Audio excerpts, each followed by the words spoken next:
Welcome to the Human Capital Innovations Podcast. We're your source for personal, professional, and organizational growth and development, where we share original research, explore industry trends, and interview executives and thought leaders from across the globe. We hope you join us often for practitioner-oriented content around all things related to leadership, HR, talent management, organizational development, and change management. Maximize your personal and organizational potential with Human Capital Innovations Podcast. Do you enjoy the Human Capital Innovations Podcast? Please subscribe, leave a review, comment, share, and consider supporting the podcast on Patreon, even at the producer and sponsorship levels.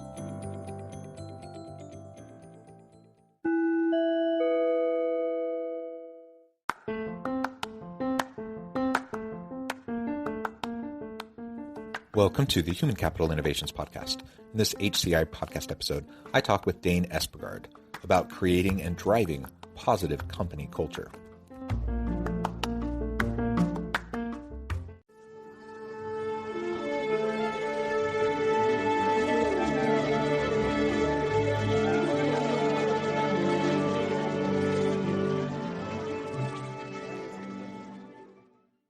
Dane Espegard, welcome to the Human Capital Innovations Podcast. Hi, happy to be here. It is a pleasure to be with you today. You're joining us from the Austin, Texas area. I'm south of Salt Lake City in Utah. And today we're going to be talking about creating and driving positive company culture. I think this is always an important topic. It's always one that most organizations struggle with. I think everyone has aspirational goals and they have good intentions, yet oftentimes we have toxic behaviors. We have inequitable systems. We have things that continue to manifest themselves despite whatever our best intentions might be. So we're going to be talking about more around what we can do to disrupt the unhealthy behaviors, the unhealthy systems, replace them with more positive scaffolding so that we can have that positive and healthy company culture that can help everyone thrive and succeed in our organization. As we get started, I wanted to share Dane's bio with everybody. Dane Espegard is a culture consultant who teaches, assists, and executes the implementation of a culture centered around dream achieving. The system is bottom up and puts the emphasis on the development and personal lives of the team members. Dane works with companies in a very simple manner to get the culture started and leaves them with some very easy implementation steps. Dane brings a successful people-oriented method to market in his latest book, The Dream Machine, and you can connect with him at www.daneespegard.com. It's a pleasure to be with you. Anything else you would like to share with listeners by way of your background or personal context before we dive on in further? No, I think that sums it up pretty well. Okay, excellent. So why don't you start by describing for us The Dream Machine, your book, as well as this approach that you have in working with culture in organizations, and then we can start to really drill down and pull it apart. Yeah, absolutely. So the whole concept stemmed from the organization that I've run in the direct sales industry for the past decade. And I've been in that field for the last 20 years. And upon moving a few different times, I had the opportunity to start teams from scratch. And each time that I did that, I got a little clearer on what I wanted my culture to be. And the last time that I moved within that organization was end of 2012. And so I, asked myself, hey, if this is the last move and the last time that I'm starting a team from scratch, what's the culture that I want it to be moving forward? What's one that I would be happy with, 10 years later? And I came back to an experience that I had at a corporate event where the speaker, Matthew Kelly, asked everybody to kind of create their dreams list. And I got a ton of energy from that. And it was something that sat with me for quite a while. And so I just revisited that and started a team centered around, we called it the Dream Team. And that system has basically evolved over the last 10 years to be what it is today. Yeah, that's fantastic. So why don't you describe that a little bit more for us? What goes into the dream team and the dream achieving? In my mind, it goes to these aspirational kinds of goals and vision and those sorts of things. But I suspect there's much more to it. Yeah. Well, and when I did this, part of me was, thinking, well, I don't have a big budget for payroll for additional roles and people to drive this. And so it really built organically. And so it starts with just helping people to create their own dreams list. We call it a menu, right? But it's, some people think of it as a bucket list, but they're things that we'd want to do, experience, or ways that we'd want to live throughout our life. We take people through 9 different categories. And so it's a little different than a normal goal setting workshop where, I'm sure most professionals have gone through that at some point in their life. And so we go through from travel to adventure to financial to, family and relationships and faith. And we really try and touch every area of the life. And so the work portion is a really small piece of it. But when we help people to create these massive lists, for some people, that's all they need is just some time to spend on them to say what matters to me. And maybe over the course of having kids and a family, we get away from, the things that light us up. And we just kind of go through the motions of week to week, month to month. And so I've seen a lot of people just creating a list does a lot of good work for them. We now have developed it where we, assist with the creation of the list. And then I get a copy of, usually it's most of their list. Some people it's 100%, whatever they feel comfortable sharing. And then we're able to utilize that within our structure, within our organization to use for incentives, rewards, thank yous, birthday gifts. And so whenever I'm spending money as a team leader, it's, to thank somebody. It's instead of a gift certificate or something else random, I open up their dreams list and I say, what's something that this person was excited about? Let me gift them that experience, or let me, somehow assist with this. So it's been great for that, to show people that they matter as the individual, not in terms of the dollar amount that they bring to the business. And, that's a portion of it. The other portion is we have a dialogue within work that is centered around personal growth. And it's centered around you should be growing so that you can experience life at another level. And I believe that if I'm assisting individuals with their own personal growth and getting to that next level so they can live a more exciting life, it's impossible for them to be just thriving at home and then dead at work, right? They're a different individual the way they show up when they're achieving on their home life. Yeah, I think that's fantastic. And like you said, it's healthy to just have the opportunity to sit back and reflect and take the time to really think about our personal values, what's important to us, what our priorities are moving forward, and then to have that facilitated a little bit so that we can devote the time to doing it. And then I like how you focus on, those spot awards, those opportunities for recognition, those opportunities for just little nudges along the way. That you can turn to the list and give people what actually is very meaningful to them. Because honestly, what a lot of organizations do, and, I don't blame organizations for doing this. It's kind of what the norm is, but you say, oh, someone did something cool. Let's give them a monetary spot award, or let's give them a little, 5-year anniversary pin, or let's give them this or that. These little things that for a lot of people don't mean anything. It's kind of a nice gesture, but it's not actually meaningful. It's not a salient motivator in any way. But when you tap into what they actually value, then all of a sudden, even a pretty small thing, something that costs you almost nothing or, relatively nothing, it can have a huge, disproportionately large impact on them. And I think even, everyone likes getting a monetary bonus. I don't know anyone who would turn it down and say, I don't want that. But, you could spend a couple $1,000s on like a spot award bonus versus, just something that shows them, you care about them, they're seen, they're heard, and it may only cost you a couple $100, and yet that just sticks with them and it really influences them. So I'm not advocating to get rid of like paying people fair living wages or to give them monetary rewards. I'm not saying that, but I'm just saying that, we can be thoughtful about this, and we all are under pressure and we all have constraints in terms of budgets. So let's do it in a way that makes sense. And on that note too, is it's, when I think about, I've done it in the past before where it's, I really want to show this person appreciation, but then the amount of work that would go in to need to figure out what would really light them up. And I just maybe don't have time. So it's so much simpler to be like, hey, how about a $200 gift certificate to this restaurant or something like that, to say, at least they know that I'm thinking of them. Well, when I have everybody's lists, it is that fast. Just open it up and check it out, or have my assistant open it up and check it out and say, what's something that fits the price range of this? And, we have the vocabulary now within our team where everybody is talking about their dreams on a regular basis. And I know how that this has impacted my marriage and my relationship with my kids. And so what I love about it is that they're extending like this entire conversation at work about living the life of your dreams is also bleeding into their family lives. And we get to see this as we have a couple 2 times a year within our team where we get everybody together and we do the brainstorming process to create more on the list. So it's pretty neat to see it kind of spread within the family life as well.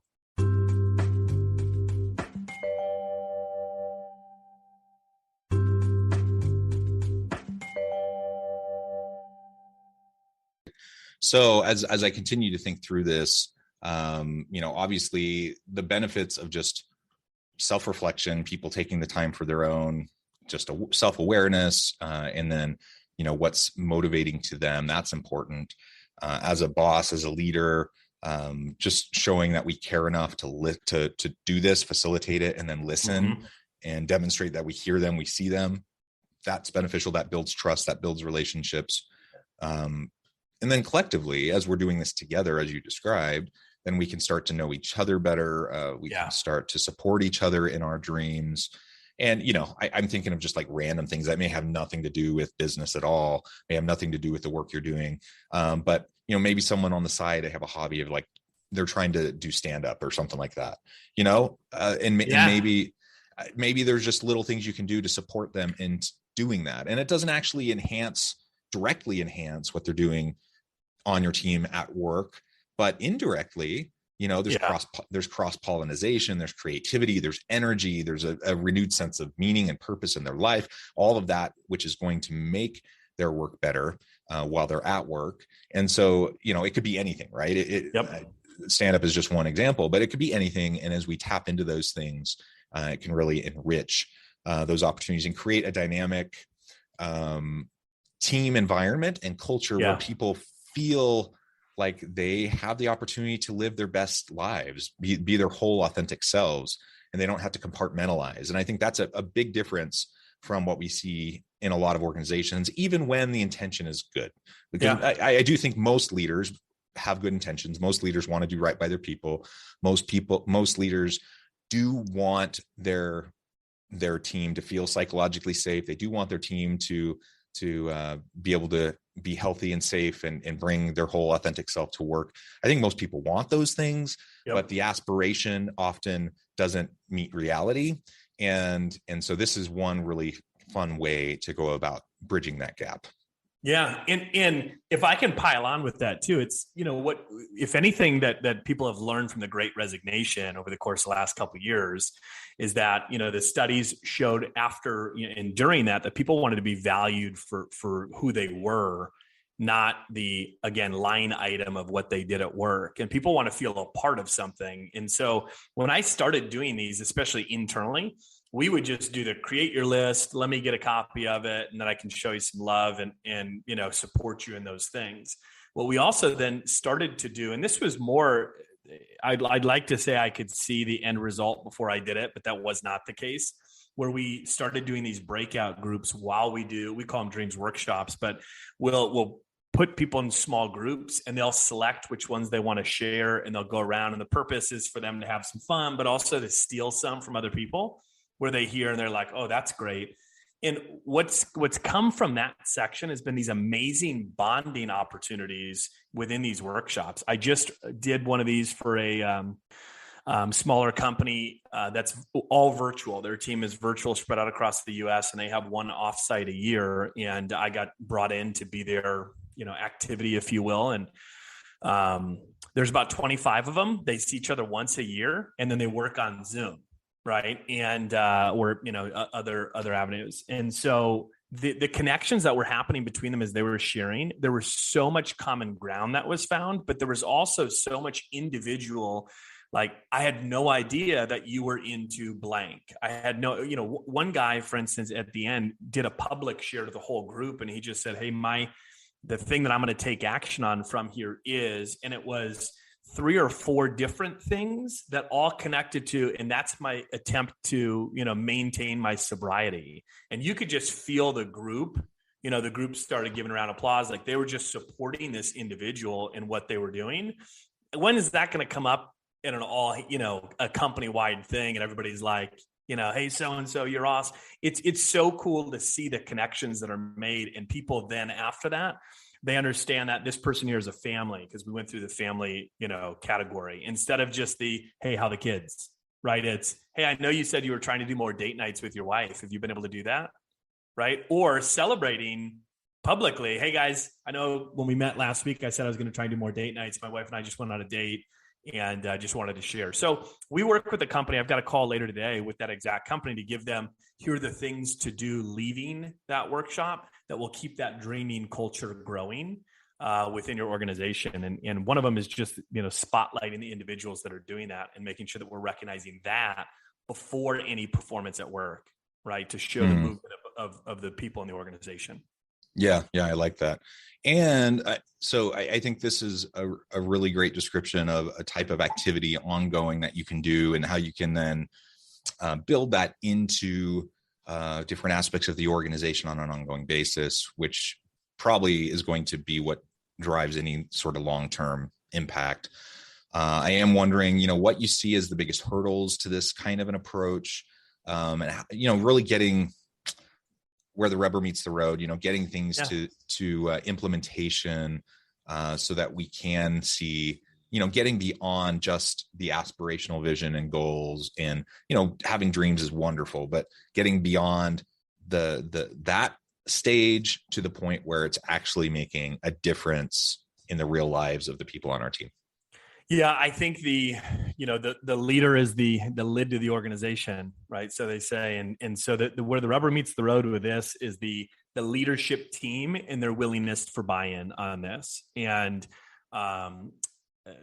in my experience, the rate at which this kind of like gets rooted in an organization and how fast it can grow is really a reflection of the individual leadership team and how much they're adopting the program.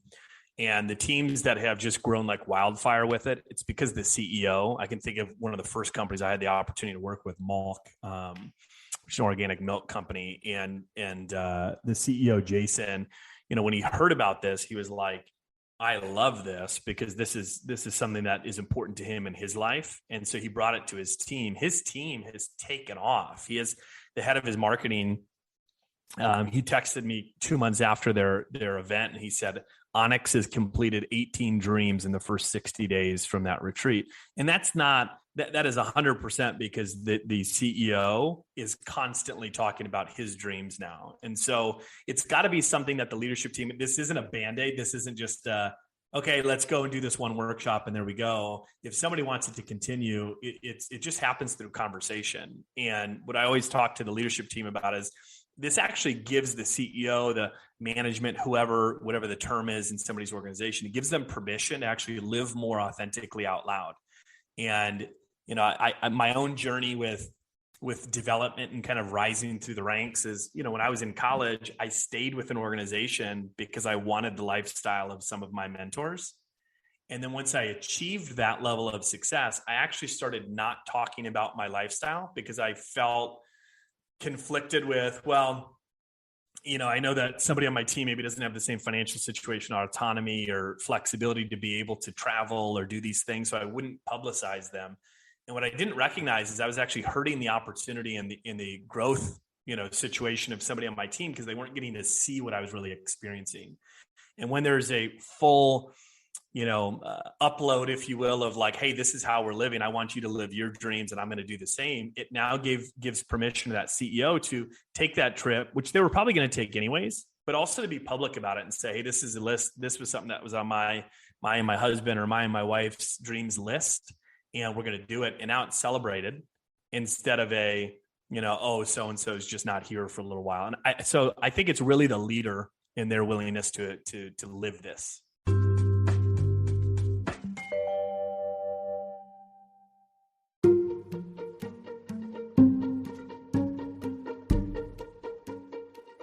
Welcome to the Human Capital Innovations Academy. Courses, micro-credentials, and certificates to upskill and reskill for the future of work. All HCI Academy courses, micro-credentials, and certificates are designed, developed, and delivered by award-winning and internationally renowned scholars, educators, thought leaders, executives, and practitioners.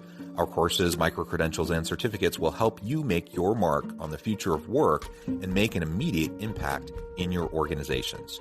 Check out the HCI Academy and our many course offerings and certificates to upskill and reskill for the future of work.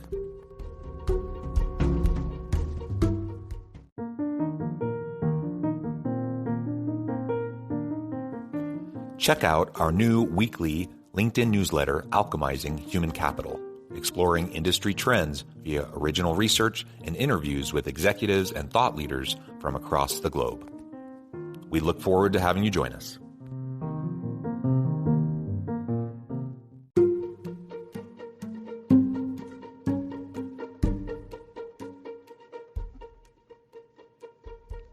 Check out Human Capital Innovations magazine, Human Capital Leadership. Human Capital Leadership is a free, interactive e-magazine with the mission to help individuals, leaders, and organizations find innovative approaches to maximize their human capital potential. We publish issues quarterly in August, November, February, and May. Take a look at the latest issue and let us know what you think.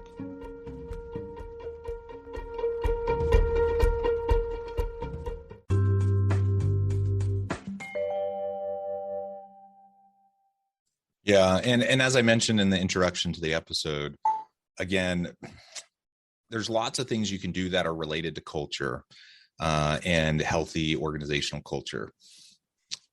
Where a lot of them, most of them fail, frankly, is that they end up being one-off types of activities or events. They're not actually integrated into the mindset and the structures, the systems, the policies, practices, procedures of the team. And therefore, it's just kind of a feel good, we had a meeting where we did this fun activity, and then over time people forget about it.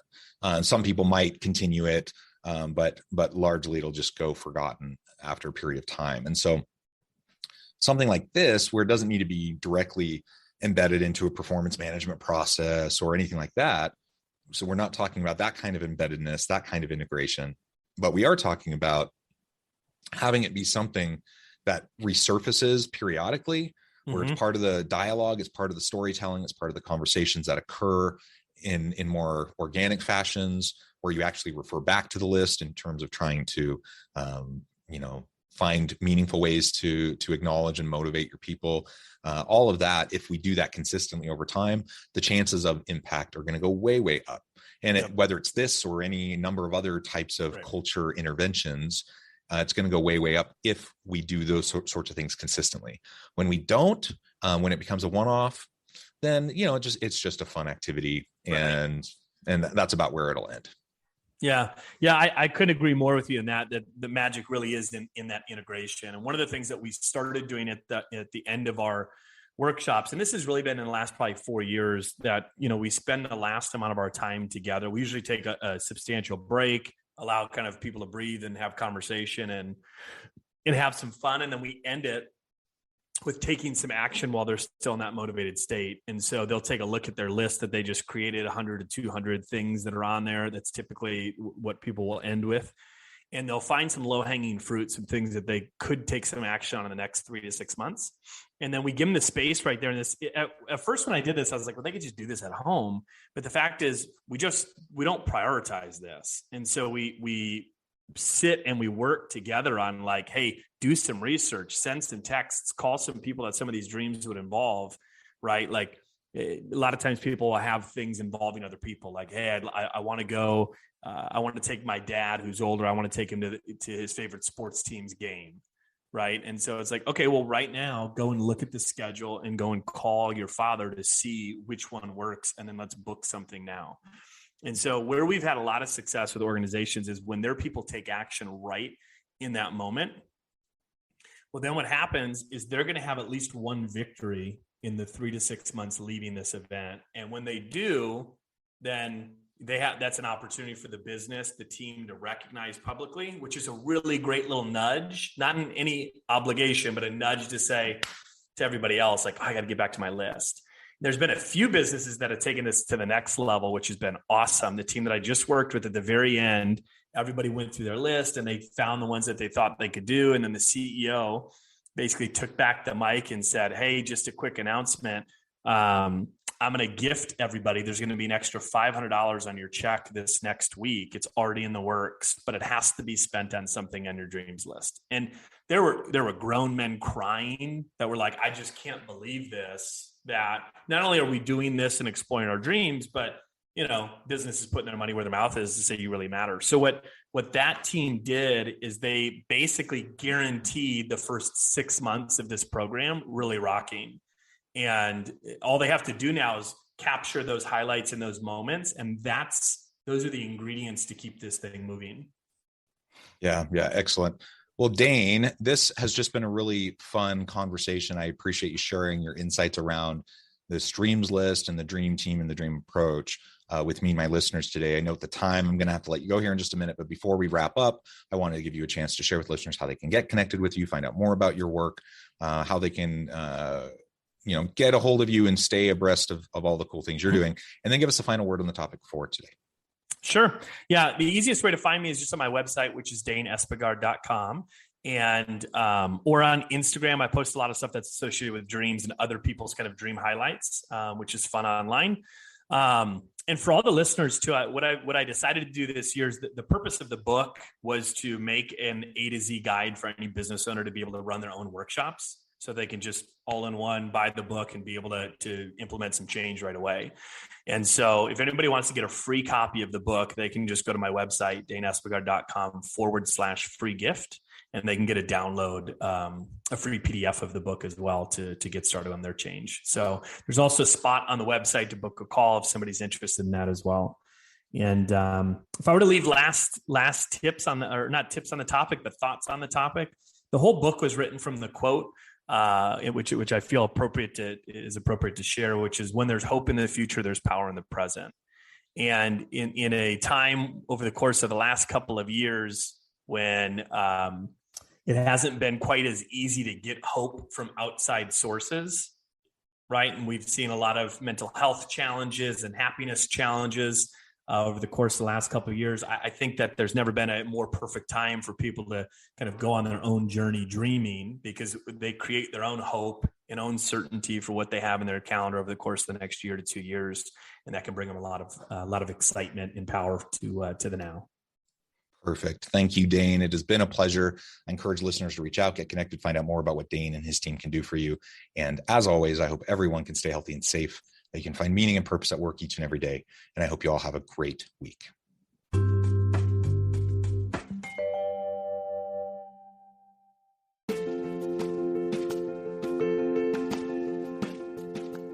Check out my new book, The Future Leader: Creating and Transforming Next-Gen Organizations. Stemming from 2 decades of professional experience and over 600 in-depth interviews with executives, thought leaders, and scholars from across the globe, The Future Leader will help you explore the ordinary, everyday actions that will help you to prepare to lead in the future of work, to respond to an uncertain future, and to produce extraordinary results for individuals, teams, and organizations.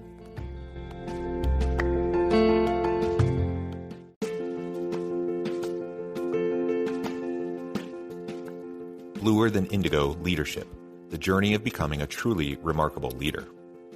Early in my adult life, I learned about an Asian proverb that translates as bluer than indigo. If you think about the color indigo, it is a brilliant, deep, and vibrant blue, what some would call the bluest of blues. To have something that is bluer than indigo is rare and truly remarkable. Contrary to popular myth, there is no one-size-fits-all or cookie-cutter approach to effective leadership. There is no silver bullet, no secret sauce, no go-to model that will solve all of your problems. The truth is, great leaders have all had their unique strengths and flaws, and have all had to discover and then pave their own distinctive path in their life's journey to fulfill their leadership potential. Bluer Than Indigo Leadership will help you discover your own path and explore those ordinary, everyday actions that will help you respond to an uncertain future and produce extraordinary results for your individuals, teams, and organizations.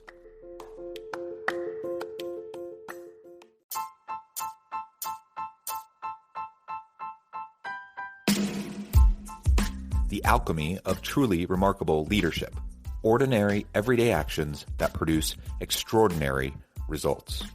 Consider how the nature of work has shifted over the past 50 years. With increased globalization, rapid technological advancement, and the shift in economic composition, the average job of today looks very different than the average job of 50 years ago. What will the jobs and organizations of tomorrow look like? Moreover, what does this all mean for organizational leaders? What are the core competencies and capabilities of organizations and their leadership that are prepared for continued disruption and geopolitical and socioeconomic shifts? Regardless of what the future holds, increasingly, leaders need to be socially minded, data-driven, decisive, champions of talent, and disruptors of the traditional notions of leadership, teams, organizations, and work.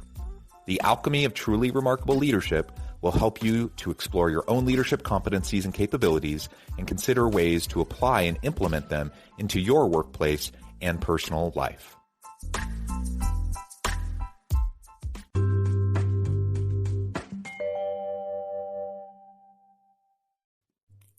Thanks again for joining us for this episode of the Human Capital Innovations Podcast.